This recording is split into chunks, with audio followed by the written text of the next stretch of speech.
Welcome to Chillin' 101. We hope this video helps. You start by powering the base and charging the A50 so pairing is reliable. Once powered, plug the base into a Ps5 USB port, and if the base needs external power, connect that too. Place the headset on the charger to trigger auto pair. You should see the LED change.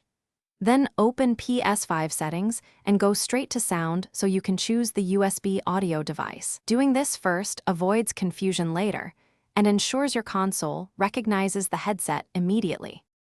Once the Ps5 recognizes the A50, you need to tell the system how to use it. Select the USB headset as the output device and choose whether you want all audio or chat only routed to the headset. Next, set the input device to the Astro microphone and calibrate mic level and side tone so you hear yourself naturally. For tonal adjustments and game/chat mix, use the bass EQ presets. If you have a PC handy, run Astro Command Center to flash firmware and refine EQ for cleaner sound. Finish by testing both game audio and party chat so you can tweak chat/game balance and mic gain in real conditions. If you encounter silence or no mic, repair the headset by using the base pairing button or simply restart the Ps5 to clear USB handshake issues.